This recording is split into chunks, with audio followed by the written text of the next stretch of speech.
Hey, friends. Welcome back to the official FinFlix channel, where we try to make finance easy, interesting, and fun. Today, we're going to be looking at the psychology between the wealthy and poor. Have you ever noticed that there are some things that keep the poor from getting wealthy? Or have you ever wondered why some people were born with silver spoons in their mouths? Well, according to a psychologist, it all has to do with the way your brain is wired. So without further ado, let's take a look at this. Number 1.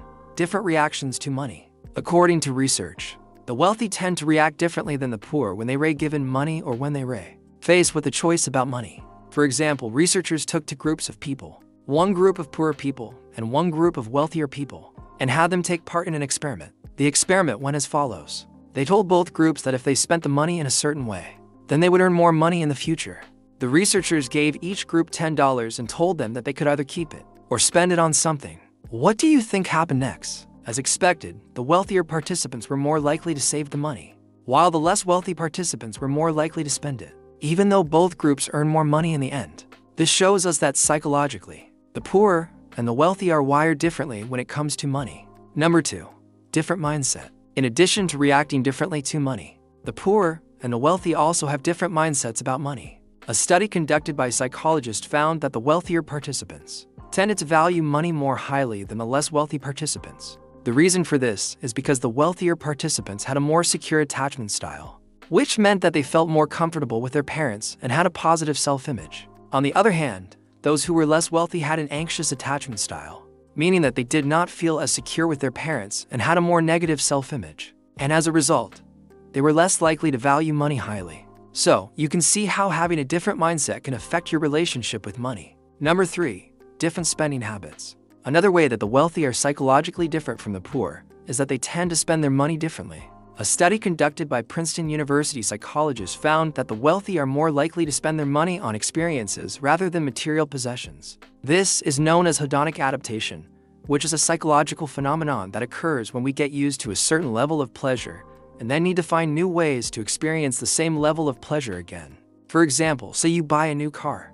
At first, you'll feel really excited every time you drive it and get into it. But after a while, it'll become normal and you won't feel the same excitement anymore. So you may start to feel like you need a faster car or a better car just so you can experience that same feeling again.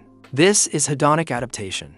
Now, the wealthy are more likely to spend their money on experiences like vacations, fancy dinners, etc., because these provide more lasting happiness than material possessions do. On the other hand, the poor are more likely to spend their money on material possessions because they provide more immediate happiness. Number 4. Different risk tolerance. The next way that the rich are different from the poor psychologically is that they are willing to take more risks. A study published in the Journal of Behavioral Decision-Making found that the wealthy were more likely to invest in risky ventures than the poor were. This is because the wealthy had a higher tolerance for ambiguity, which means that they're more comfortable with uncertainty and are less threatened by risks. On the other hand, the poor have a lower tolerance for ambiguity, which means that they feel more threatened by risks and are less willing to take them. This is why sometimes you'll hear stories of poor people who win the lottery and end up going bankrupt because they suddenly have a lot of money and do know what to do with it.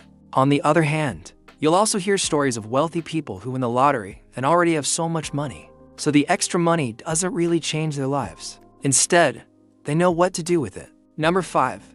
Different ways of coping with stress. Another way that the wealthy are different from the poor psychologically is that they cope with stress in different ways. A study published in the Journal of Personality and Social Psychology found that the wealthy were more likely to use emotion-focused coping strategies, such as seeking social support from friends and family, while the poor were more likely to use problem-focused coping strategies, such as trying to solve the problem that was causing their stress. Emotion-focused coping is more effective for reducing stress than problem-focused coping is because it helps us to reframe the way we think about the stressful situation, while problem-focused coping does not. For example, let's say you're stressed out because you have too much work to do. Problem-focused coping would be trying to find ways to do your work more efficiently, so you can free up more time. Emotion-focused coping would be talking to a friend or family member about how stressed out you are and how much work you have to do. While both of these strategies can be helpful, emotion-focused coping is more likely to reduce your overall stress level. Number 6. Different self-esteem. Another way that the wealthy are different from the poor psychologically is that they have different levels of self-esteem. A study published in the Journal of Social and Personal Relationships found that the wealthy had higher levels of self-esteem than the poor did. There are a few reasons for this. First, the wealthy are more likely to be treated with respect by others simply because they have more money. Second, the wealthy are more likely to have access to material possessions and experiences that boost self-esteem. And third, the wealthy are more likely to live in safer, nicer neighborhoods, which also boosts self-esteem. All of these factors contribute to the wealthy having higher levels of self-esteem than the poor do. Number 7, different sense of control. The next way that the rich are different from the poor psychologically is that they have a different sense of control over their lives. A study published in the Journal of Social Issues found that the wealthy had a greater sense of personal control than the poor did. This is because the wealthy are less likely to be constrained by financial resources, which gives them more freedom to make choices that align with their values and goals. On the other hand, the poor are more likely to be constrained by financial resources, which means that they have less freedom in their lives and feel like they have less control. Number 8, different sense of optimism. Another way that the wealthy are different from the poor psychologically is that they tend to be more optimistic about the future. A study published in the Journal of Positive Psychology found that the wealthy were more optimistic than the poor were. There are a few reasons for this. First, the wealthy are more likely to believe that they are in control of their lives, which makes it easier to believe that good things will happen in the future. Second, the wealthy have more access to resources that can help them achieve their goals, which also makes it easier to be optimistic. And third, the wealthy are less likely to experience the day-to-day stressors that can sap optimism, such as worrying about where their next meal is going to come from.